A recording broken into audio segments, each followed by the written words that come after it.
Everyone, let's talk about making a perpendicular bisector for a segment. So I've got the segment AB that I've drawn here, and what I want to do is I want to construct GH, so a segment called GH, such that GH is perpendicular to, that's the symbol for perpendicular to AB, and also bisects AB. So the idea, perpendicular of course means that we want it to form a 90-degree angle to AB, so it's going to go this way, forming a 90-degree angle, and we want it to bisect AB so that it's going right through the midpoint of AB. Okay, so pretty cool idea.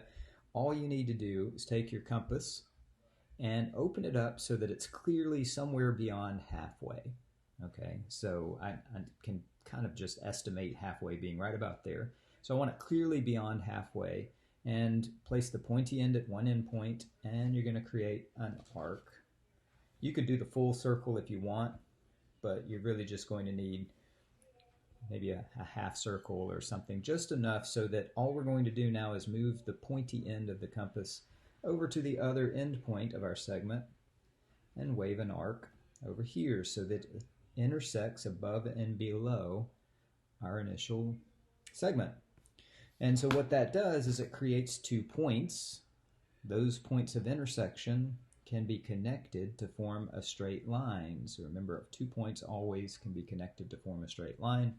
So that's what I'm going to do. I'm going to connect those 2 points, and the cool thing about connecting those 2 points is they connect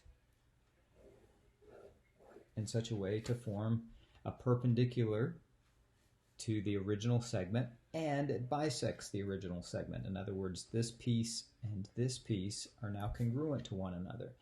In case you're unconvinced, check it out. So I made this segment so that it is 8 centimeters long, and look at where the perpendicular bisector goes through, right through 4. And I didn't measure that. You watched me construct it, and it goes right through the center or midpoint of AB. So pretty cool that you can use this tool to essentially construct 2 circles. So notice what that suggests. It suggests that any 2 circles, so it's pretty cool that even if I open this even further, let's say, watch this. So if I go even further and just keep that same setting, notice it's going to still end up on this perpendicular bisector. Or even if I shorten it up a little bit, watch this. So if I shorten it up a little bit, as long as I'm beyond halfway, notice that those arcs are still going to end up right point and point above and below, right on that perpendicular bisector. That's pretty cool. So you start to understand, of course, why it needs to be beyond halfway. Well, if I shorten it too short and it's not beyond halfway, well, those 2 circles aren't going to intersect one another. So that's why you have to open this up so that it's somewhere clearly beyond halfway. And it won't matter. You can go as much as you want to go, because all that's going to happen is each one of these 2 circles are going to intersect one another above and below the segment in such a way to form your perpendicular bisector. It's pretty cool. By the way, in case you're unconvinced that it's perpendicular, here's proof that it is indeed perpendicular. So look at that.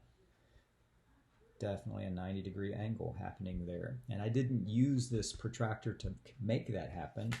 I used the compass. Very cool.